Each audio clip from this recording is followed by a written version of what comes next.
बोलो सच्चिदानंद भगवान की, बोलो वेद भगवान की। आइए एक गीत और सुनिएगा, फिर विस्तार से चर्चा आपसे साझा करूंगा। ऋषि का एक गीत आप सुनेंगे, क्योंकि जितने भी महापुरुष संसार के अंदर आए उन्होंने हमें डूबने से बचाया, पर ऋषि दयानंद जी एक ऐसे महापुरुष आए जिन्होंने डूबने से तो बचाया ही, साथ में हमें तैरना सिखाया। डूबने की बात पथिक पास ही ना आ सकी, वो देव दयानंद हमें तैरना सिखा गया। बहुत सुंदर सा भजन आप सुनेंगे। मेरा ऋषि वो जग से था न्यारा, आंखों का तारा। मेरा ऋषि वो जग से था न्यारा, आंखों का तारा। मेरा ऋषि वो जग से था न्यारा, आंखों का तारा।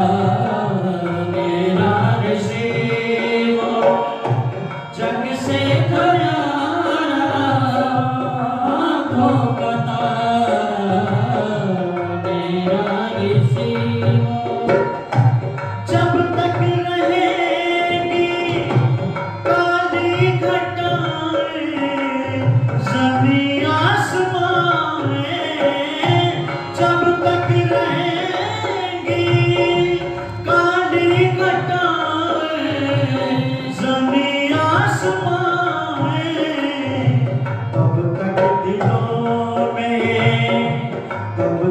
दिलों में रहेगा वो प्यारा, आँखों का तारा।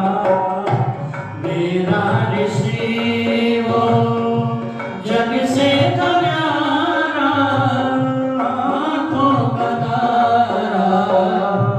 मेरा ऋषि वो वेदों का पढ़ना और पढ़ाना, सुनना सुनाना। वेदों का पढ़ना और पढ़ाना, सुनना सुनाना। धर्म ये ऋषि ने परम उचारा, आँखों का तारा। मेरा ऋषि वो जग से था न्यारा, आँखों का तारा। मेरा ऋषि वो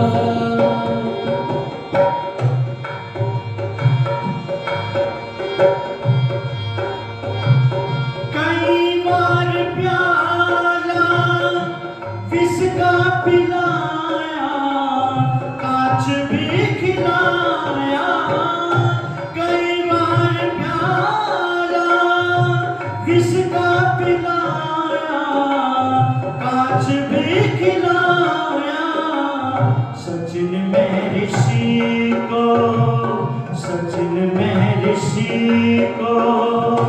दे दिया पारा, आँखों का तारा।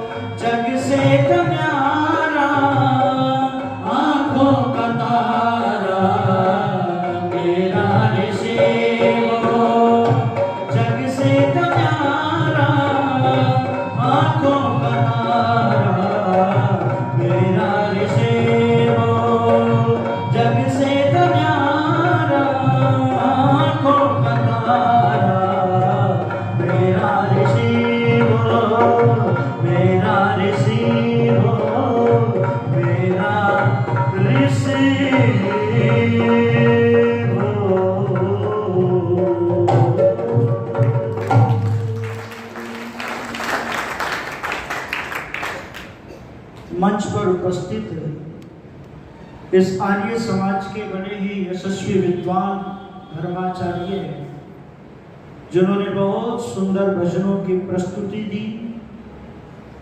आदरणीय आचार्य श्री सूर्यदेव वेदांशु जी, इस आर्य समाज के बड़े ही यशस्वी धर्मात्मा प्रधान श्री जगदीश प्रसाद आर्य जी, इस समाज के संरक्षक श्री गंगादत्त एलावत जी, आदरणीय श्री वीरेंद्र कुमार आर्य जी, रामपाल आर्य जी, मेरठ से हमारे बीच में समागत बहुत उच्च कोटि के विद्वान आचार्य श्री पुनीत शास्त्री जी, बहुत अच्छे कलाकार आदरणीय भाई श्री सुरेंद्र आर्य जी, बाल संबंध से आए आर्य समाज के बहुत ही युवा कर्मठ मंत्री आदरणीय भाई यतेंद्र जी, और उन्हीं के साथ में बड़े ही धर्मात्मा आदरणीय श्री चौधरी नंबरदार भागीरथ जी, उपस्थित धर्म प्रेमी बंधुओं, पूजा के योग्य वंदनीय पूजनीय माताओं बहनों, महर्षि स्वामी देवदानंद जी महाराज ने पाखंड को लेकर के एक बहुत बड़ा संग्राम किया है ऋषि दयानंद जी। और ऋषि दयानंद जी महाराज ने जो काम किया है वो काम किसी दूसरे महापुरुष ने नहीं किया। जितना उपकार ऋषि दयानंद जी महाराज ने हमारे ऊपर किया है, पूरे विश्व के ऊपर किया है उस ऋषि दयानंद जी ने उपकार। और जो बात ऋषि दयानंद जी ने हमारे बीच में प्रस्तुत की, वो बात हमसे छूट गई थी, उस बात को हम भूल गए थे। आज लोगों ने एक ईश्वर की उपासना को भुला दिया। ऋषिवर देवदानंद जी महाराज से पहले इस देश के लोग ईश्वर को भूल करके न जाने कहां कहां पर माथा पटक रहे थे, न जाने मिट्टी के खिलौनों से खेल रहे थे। उस ऋषिवर देवदानंद जी महाराज ने कहा, देखो ईश्वर सर्वव्यापक है, ईश्वर निराकार है। हम लोगों ने उस ईश्वर को अवतार मान करके पूजा शुरू कर दी, ईश्वर को भूल करके।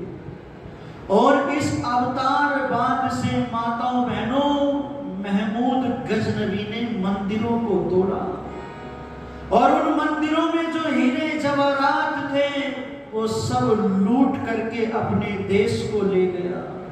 इस देश के अंदर से सुंदर सुंदर स्त्रियों को, नौजवानों को लेकर के चला गया।